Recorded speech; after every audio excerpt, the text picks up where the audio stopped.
Kung balak mong bumili ng budget phone ngayong 2025, malaki ang chance na isa sa dalawang to ang pinakasulit para sa'yo. Under 5,000 pesos lang pero kaya na ang daily task at light gaming. Kaya bagay sa mga estudyante at mga nagtatrabaho na hindi naman kailangan ng super lakas na chipset para sa araw-araw na gamit.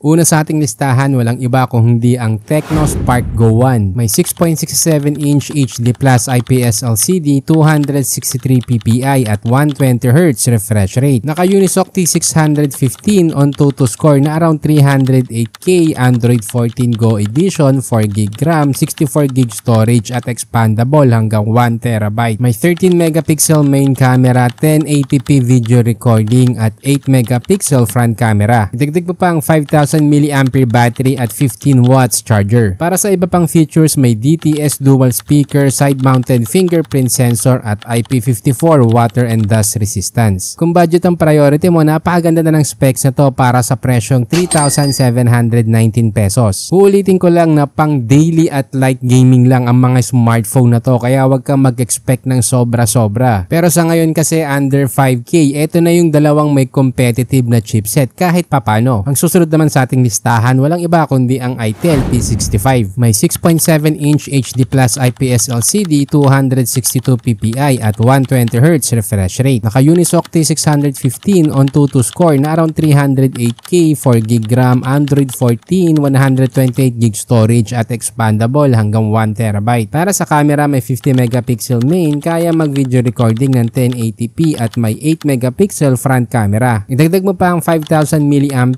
18 watts charger at bypass charging. Makukuha mo lang sa presyong 4,699 pesos. At may kasama na yung charging case para di mo na kailangan magdala ng power bank. Kaya kung nasa tight budget ka pero gusto mo pa rin ng maayos na performance sa pang-araw-araw, hindi mo na kailangan lumampas ng 5,000 pesos. Piliin mo lang kung alin sa dalawa ang mas bagay sa pangangailangan at budget mo. By the way, niligay ko na rin sa description ang official links kung saan mo ito mabibili. Gumawa rin kami ng FB group na Smartphone Tips. Dito, i-guide ka namin para piliin ang best smartphone para sa budget mo. Plus, kami na din ang maghahanap ng discount at trusted store online. Again, exclusive lang to sa mga bumibili online at gusto ng discount. By the way, ginawa ko nga pala ang Tekino dahil sa dami ng smartphones na lumalabas ngayon, napakahirap nang mamili. Kaya dito sa channel, kami mismo ang nagre-research para malaman kung anong device ang pinakasulit para sa budget mo. Pero para makagawa pa kami ng ganitong content, kailangan din namin ng suporta mo. Kaya huwag kalimutan mag-subscribe, i-like at i-share ang ating video.